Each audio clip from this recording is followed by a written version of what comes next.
Welcome back to another episode of Chatting Cinema. We just came out of the Batman once again, and we're going to talk spoilers now. So, this was round 2 for me, and it was spectacular. Round 4 for both of you? Yes. Oh, man. 4. I can't wait to get there. Yeah.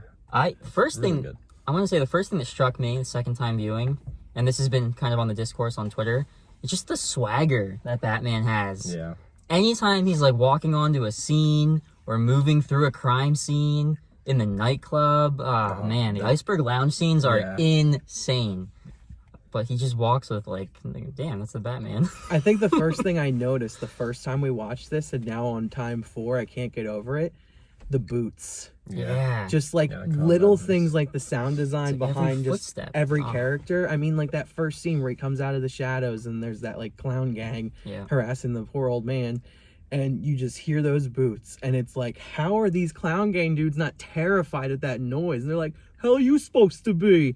And then they just get their ass beat. It's wonderful. You know what's crazy? I don't know if we're talking about Robert Pattinson enough. I don't like, think he is just unbelievably good in the role. It's my second favorite performance in any Batman movie behind Heath Ledger's Joker is his Batman. And I think that it's so funny looking back and hearing people, because, you know, anytime you're talking about a role like Batman, you know, arguably the most popular superhero ever, certainly top 3, and only Spider-Man and Superman are comparing. I mean, you're going to have backlash about anyone getting cast, but, you know, when Robert Pattinson got cast, there was all the talk about, you know, people who hadn't seen his other work, like, oh, the Twilight Kid. But also I think about his size, and especially coming off of, we did Christian Bale, who was shredded, and then we got Ben Affleck, who's really bulky. People were like, oh, he's not big enough. And that's wild to me now that we have the film, because there is never any scene where he is not the most imposing Batman we've ever seen. Like, he's so threatening, and he just, like you're saying, like a presence whenever he appears. It's so good. I think Pattinson fills out that suit so well, and he's an unhinged Batman. Like, he's the one where you're dealing with Affleck's Batman, you might get a bullet to the face, but he's the one that feels like most, like, you know, realistic and gritty and like scary. Like, when he has his opening monologue about fear and being the shadows, like, that is Batman to me. That is the best Batman introduction we've ever gotten, and I love that. So yeah, I don't think that people are talking about Robert Pattinson enough. I think that the zeitgeist of, you know, the excitement for this movie kind of built to like he's gonna be good, and people don't recognize like how good he is in every facet of this performance. I would say that about every performance, because I feel like they just nailed this casting overall too. Yeah, perfectly cast. Something we touched on in our spoiler-free review is we kind of mentioned our favorite performance each. And after seeing it this many times, I can't pick a favorite one. Like, Robert Pattinson would probably be the answer, because he's just everything I've wanted in a Batman. But like, as I say it, then I think of Jeffrey Wright's Jim Gordon. Then I think of Zoe Kravitz's Catwoman. Like, I think of every character that appeared in this movie, and I'm like, how did they just get this so much so? Like, it nailed the essence of these characters, but then in a case like Riddler, it was something so fresh and different, but still felt exactly why we like that character from the comics and from the games, whatever we've seen him in. So it's just crazy to me that they were able to take so many liberties in so many different ways while also still maintaining the spirit of that character. Yeah. And I think that's something the MCU has done a lot, but DC has certainly not done that recently, where like it's either it's the character we know and we're like, finally, or it's something really off.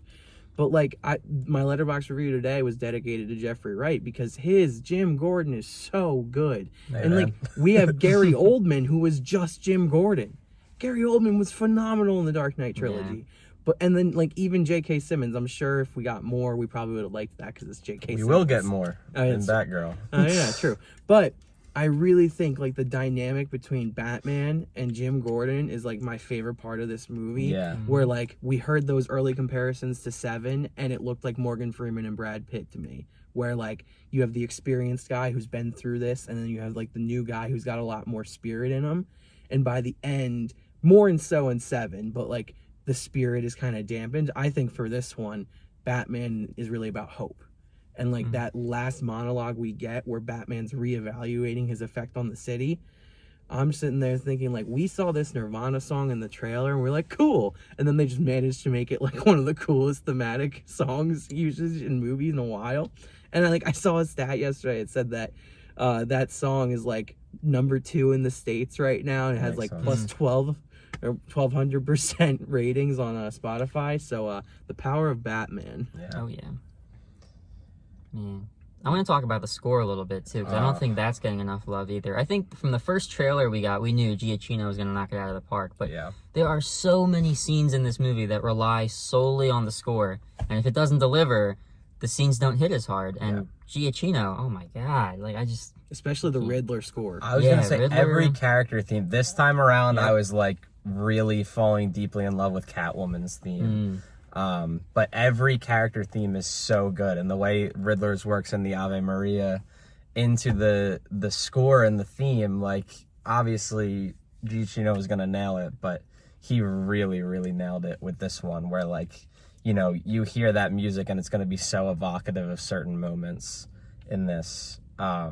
Man, and, you know, the highway to the anger zone. Oh my God, the Batmobile scene in this is so good. Yeah. Like that is the, you know, the moment for me. But it's interesting because I think a lot of people would look at that moment and it's so cool and it's so exciting and, you know, so intense and be like, oh man, maybe the movie will go downhill from there. But then I think that the third act fight with the Riddler gang is maybe the best Batman action put to film, like, period. It's so good. The combat is so evocative of what they were able to do with the Arkham games.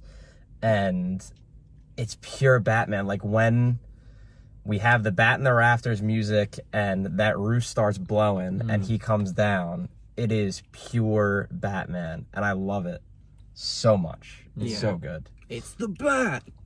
Oh also, my God. this movie is hilarious, okay? It's I don't super understand funny. people who say it's not funny, because it's hilarious. There's it's so not like many they're- moments of It's not like levity. they're telling jokes. It's Yeah. more like the things that are happening. Like, literally, Jim Gordon says it like the first, like, really funny moment where he's like, this guy's hilarious. Right. Like, it's not in-your-face humor from other movies. It's more like, this is happening, and it's all... I mean, Penguin is funny as hell every time he's on screen. Like, from, hey, take it easy, sweetheart. Like, every single line is so good from... I love Colin Farrell so much.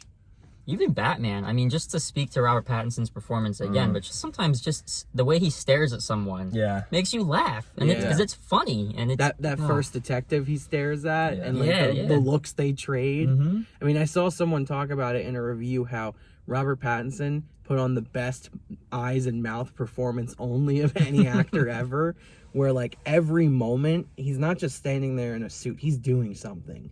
And, like, you were kind of leading our review off with, like, we're not loving it enough, we're not giving enough appreciation. It's so true. Where, like, I mean, I adore you, Michael Keaton, but you had to, like, do a full 360 turn in your Batman suit. And, like, those scenes, like, they kind of were goofy at times, and I'm not knocking it. I'm just saying Pattinson really did something different with the character that I feel like we haven't gotten before. Well, and he had the really tall task of having to be Batman more than he was Bruce Wayne in this film, too. So much of it, he's behind the cowl, he's got the eyeshadow on, and so you don't really see his whole face, and he has to express so much still, just through his eyes, and through his amazing chin line. Right? His jawline is crazy. Insane. Chiseled. The man is chiseled. But yeah, a couple things. One is I think it's going to take months for people to recognize how good Robert Pattinson is in this movie. Like, there are certain things I said off camera to you guys. The scene where he's interrogating Riddler and he thinks Riddler has figured out his identity, Pattinson is able to shrink. And so much of that comes from what he's been able to do prior to that scene in the movie, being so big and imposing, like I was talking about before. He's able to use his body language and his eyes and facial muscles to really, like, recoil from this moment. And, you know, as far as seeing him in the cowl, we have not seen any moment where he's kind of hasn't been in control, right? Or exuded some kind of nervousness or fear. So the way that Pattinson is able to do that, I think, is, like, people aren't even going to recognize how good an actor Robert is and how good this performance is. I know somebody said, I saw on Twitter, I think, after this movie, I never want to hear anyone ask for the pure white eyes again in the Batman suit because of what Pattinson does with the eyes. And the eyeshadow is such a good touch. The deep blacks in the close-ups of his face are ridiculously beautiful. And I want to say this too. I've seen a lot of people say he's a great Batman, but he's not a great Bruce Wayne. Why? Because like we didn't see him at a party as a drunk. Don't get me wrong, I think that we're going to see this because this Batman is transitioning. In the next things we see him in, we are going to see him keeping up appearances. I think that that's, you know, teased by not only that ending monologue and him kind of realizing that he has to shift his approach, but also the scene with Bella Real at the funeral where he, you know, he's kind of recognizing like, oh, I can't really be this recluse anymore. But you know, I challenge you to find a better Bruce Wayne scene in live action than the scene he has with Alfred in the hospital. That is pure Bruce Wayne. So I think that's a really stupid criticism. Like, I'm sorry, everybody's entitled to their opinion, but I think that it's coming from like a weird place of having to see things that you're used to seeing in film and not really getting Bruce Wayne as a character with Batman because like, you know, yeah, we didn't get a scene where he's like in the hotel and his girlfriends are swimming and he buys the hotel and it's like, okay, yeah, but I don't really need that. Like, that's never really been the appeal. Like, those are fun scenes and I like the way Christian Bale pulls that off and Michael Keaton's like a weird Bruce Wayne, which is cool too. But man, that scene with Alfred is so good where he talks about fearing losing somebody he cares about. I just think it's perfection. So that's a weird criticism I keep seeing. Another weird criticism that I've seen from like two people, but one of them is a significant person in the Twitter sphere, I guess, that this movie hates Batman. I think you hate Batman. If you think this movie hates Batman, because I've never seen a movie that loves Batman in the entirety of all that Batman encompasses more than this movie and what Matt Reeves and company was able to do. And like all the interviews that we've seen with, you know, Pattinson and Dano and Wright and Reeves, like everybody really did their homework. Like they weren't just reading year one and that was it. They were seeking out different kinds of Batman media and really seeing how this character has been brought to life before. Rob got in trouble for how much he consumed. Yeah, and like recognizing that they could do something different that was so true to what Batman is. And I think that that's why we're seeing a really strong response to this movie. Yeah, I think the criticism of saying like this he's not a good Bruce Wayne is just showing that people don't have patience in the storytelling. Goofy. And literally, like the first time we watched this movie, we talked about it as soon as we stopped recording our spoiler-free review of how exciting it is that we saw this raw, emotional Bruce Wayne where he didn't even appreciate Alfred in this movie until what happened. Like, he didn't really appreciate that relationship. And, like, every movie we've seen, he has freaking loved Alfred. And, like, that's great. We want that. But I thought it was interesting that this time, this Bruce is such a broken man that, like, it's like how Riddler says, like, when you wear your mask, you feel like you're really yourself. Whereas all the Bruce Waynes we've met before have found that balance already or didn't have an issue with it. So to me, Rob brought something so fresh and new to the character that's also really apparent in the comics that hasn't happened in movies yet, because year one's happened. Like, he has been Batman for a full year. He's got the crime fighting stuff down. But now it's the nuances, it's the balance, and like learning how to be Batman and how to be Bruce. And he calls himself a nocturnal animal. And the first scene we see him in daylight, he's putting his shirt on and putting sunglasses on and like hiding from the sun. And Alfred's like, eat your berries. But like, just to criticize that is so weird to me, because I think you just missed the point of the movie, is that he doesn't get that he needs to be that Bruce Wayne. He doesn't see how that Bruce Wayne is helpful. To him, his time spent as Batman is worth more than spent as Bruce Wayne. And by the end, he learns that Batman should be something different and that he can do more. Yeah. And it's like, I get you want to see him buy a hotel and a yacht and hang out with hot women. But like, I just found this to be more interesting and just like a more interesting story. So, to springboard off of that, this is going to draw some heat, but this movie has a relatively happy ending, or at least an ending that is filled with hope. Yeah. And that's something that could easily be viewed as like cliche, and you know, there's a lot of people that are still saying like this movie is like too dark, but also, I mean, this is the character of Batman. Right. But you know, I want to compare it a little bit to Justice League, which ends in a quote-unquote happy way, and it kind of wraps things up with a bow, but it doesn't feel earned.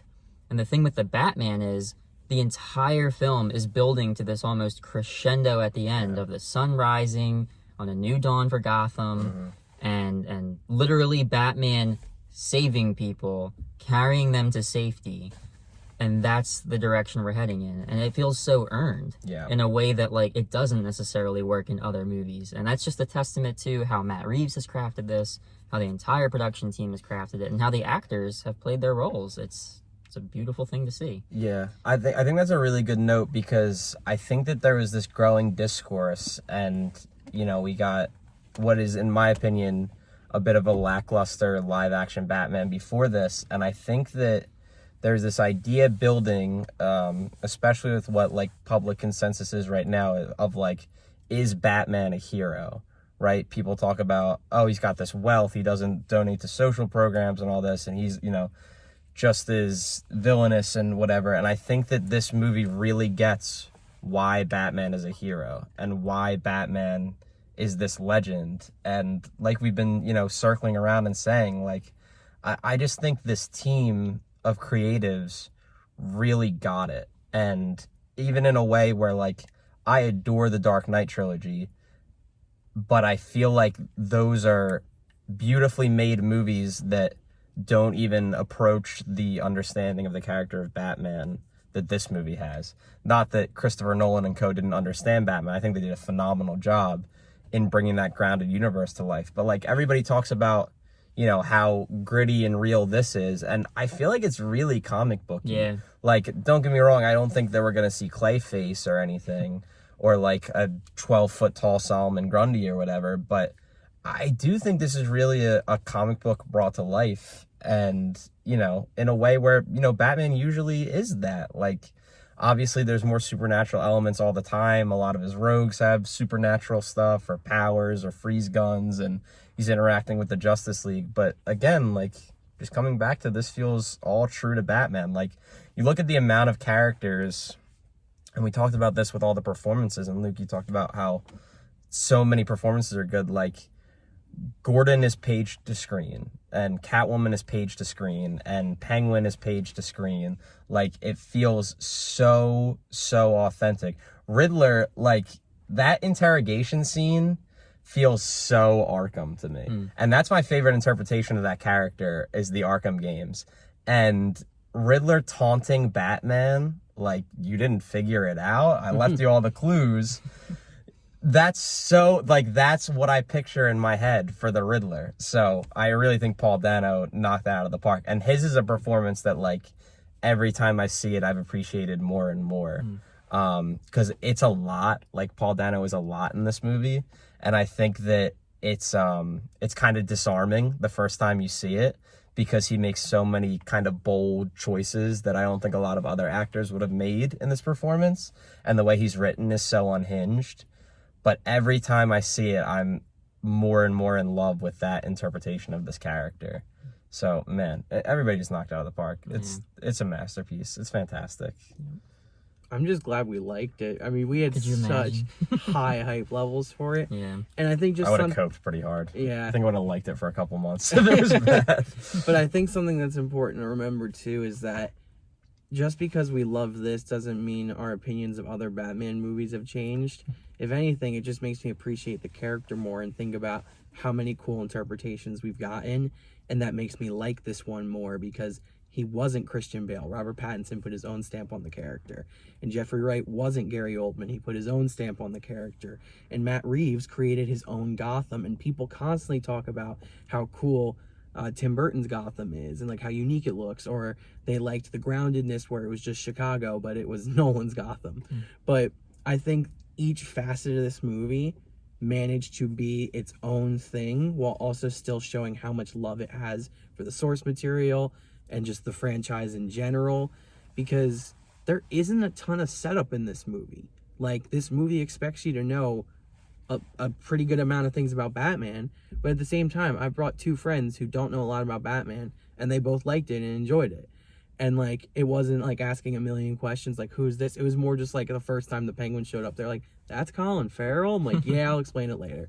But like, little things like that. I just think that this movie, especially now seeing it 4 times in like a week, it just, every time I've watched it, it got better. Every single time I noticed something different. And like, for being a 3-hour long movie, I would hope that there's new things I didn't notice the last couple times I watched it, because I'm kind of paying attention to something a little bit more this time around.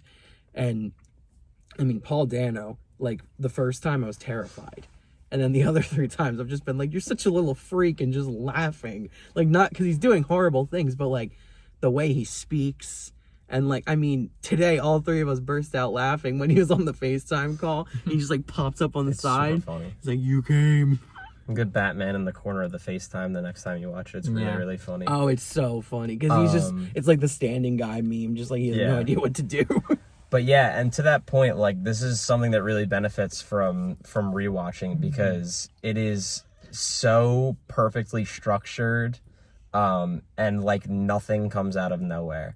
For example, this time watching was the first time I caught that the Mayor Mitchell in the debate talks about the seawall, like brings up Gotham seawall. Noticed that this and time it's too, such a good touch. And like, you have, you know, billboards for Bella Real's election celebration in Gotham Square Garden, like every single, and we talked about during the movie the light coming on, bring him into the light, like you have that was, light like, flickering. 3rd scene of the movie. Every single thing is put there, and it's all a payoff to something that's come before. And I just think that like this is one of those super well realized movies that's like really special in blockbuster cinema, like sort of like The Last Jedi, where like everything, you know, everything happens for a reason in this movie. And I think that if you give yourself to the movie and kind of like think about it, Matt Reeves really like plotted this out in a super intricate,